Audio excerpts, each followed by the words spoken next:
नमस्कार मित्रांनो, अजून एक परमनंट पदांची जाहिरात प्रसिद्ध झालेली आहे, ज्याच्यामध्ये फक्त 12वी पासवरती तुम्ही ॲप्लिकेशन करू शकतात. 17 ऑगस्ट 2024पर्यंत तुमची 12वी कंप्लीट झालेली असणं गरजेचं आहे.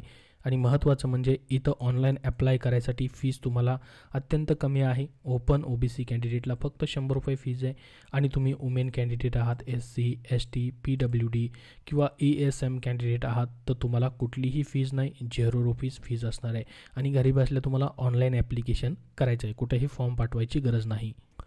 त्यानंतर महत्त्वाचं म्हणजे याच्यासाठी मित्रांनो वॅकेन्सी 2006 वॅकेन्सी या ठिकाणी मित्रांनो निघालेली आहेत.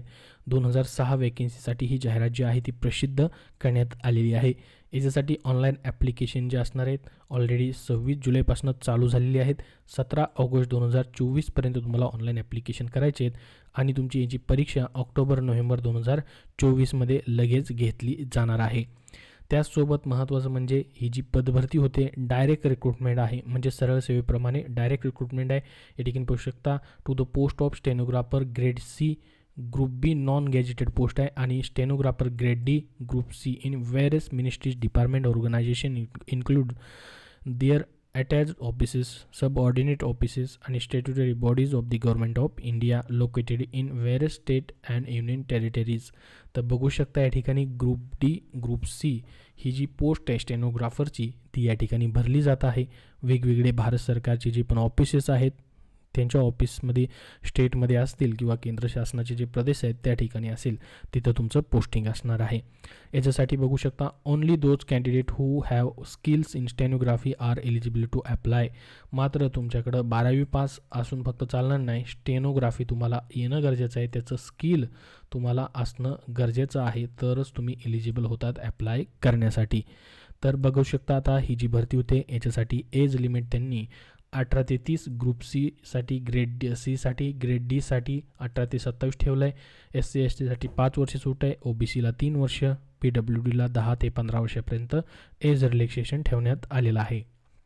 मित्रांनो तुम्ही म्हणाल की महाराष्ट्रामध्ये एक्झाम सेंटर आहे का याचं, तर महाराष्ट्रामध्ये राहून देखील तुम्ही एक्झाम देऊ शकतात. पुढं आपण बघणार आहोत कशी एक्झाम होणार आहे, कशी स्किल टेस्ट होणार आहे. बघू शकता अमरावती असेल, छत्रपती संभाजीनगर असेल, जळगाव, कोल्हापूर, मुंबई, नागपूर, नांदेड, नाशिक, पुणे ह्या महत्त्वाच्या सिटीजमध्ये तुमची exam online computer base conduct केली जाईल. TCS कंपनीमार्फत ही एक्झाम जी आहे ती घेतली जाते. तर बघा मित्रांनो स्कीम ऑफ एक्झामिनेशन काय असणार आहे. जरी मित्रांनो या ठिकाणी स्टाफ सिलेक्शन कमिशनमार्फत ही भरती केली जात असली तरी देखील TCS मार्फत तुमची एक्झाम होते. रिटर्न टेस्ट त्याच्यामध्ये बघू शकता कॉम्प्युटर बेस्ड एक्झामिनेशन असणार आहे, ज्याच्यामध्ये general intelligence and reasoning, general awareness आणि इंग्लिश लँग्वेज एवढे 3च सब्जेक्ट तुम्हाला असणार आहेत. याच्यामध्ये 100 क्वेश्चन्स आणि या ठिकाणी मित्रांनो 100 मार्क्स. 100 क्वेश्चन 100 मार्क्ससाठी 2 तासाचा वेळ तुम्हाला असणार आहे. इंग्लिश हिंदी लँग्वेजमधून हे प्रश्न विचारले जातील. आणि 0.25 इतकी निगेटिव्ह मार्किंग इच रॉंग ॲन्सरसाठी तुम्हाला ठेवण्यात आलेली आहे.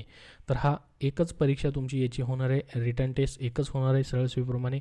मात्र तुमची स्किल टेस्ट इन स्टेनोग्राफीमध्ये घेतली जाणार आहे.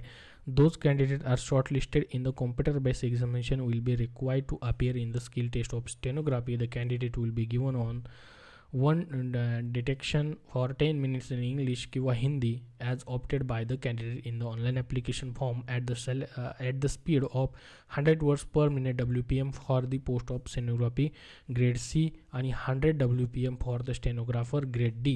The matter will be have to be transcribed on computer. The transcription time is follow. बघू शकता या ठिकाणी स्टेनोग्राफर D साठी तुम्हाला इंग्लिशचं या ठिकाणी लँग्वेज ऑफ स्किल टेस्ट घ्यायचे, त्यासाठी 50 मिनटं असणार आहेत. त्याच्यानंतर स्टेनोग्राफर ग्रेड D मध्ये हिंदीसाठी 65 मिनिट्स असणार आहे. स्टेनोग्राफर ग्रेड C इंग्लिशसाठी 40 मिनिटं, स्टेनोग्राफर ग्रेड C हिंदीसाठी 55 मिनिट. अशा पद्धतीने टाईम ड्युरेशन तुमचं या ठिकाणी स्किल टेस्टचं असेल. तर ही फायनल स्किल टेस्ट असेल. त्याच्यानंतर मग फायनल तुमचं सिलेक्शन वेरियस गव्हर्नमेंट ऑफ इंडियाच्या सेंट्रल गव्हर्नमेंटच्या जॉब अंतर्गत तुम्हाला या ठिकाणी ही भरती होते. त्यानुसार या ठिकाणी पेमेंट 7व्या वेतन आयोगानुसार असणार आहे, ज्याच्यामध्ये सर्व भत्ते वगैरे देखील तुम्हाला भेटतात. मिनिमम क्वालिफाईंग मार्क तुम्हाला कॉम्प्युटर बेस्ड एक्झाममध्ये ओपन कॅन्डिडेटसाठी 30% घ्यायचे आहेत, OBC WSसाठी 25%, ऑल अदर कॅटेगरीसाठी 20% घेणं गरजेचं आहे स्किल टेस्टला पास होण्यासाठी, पुढे जाण्यासाठी.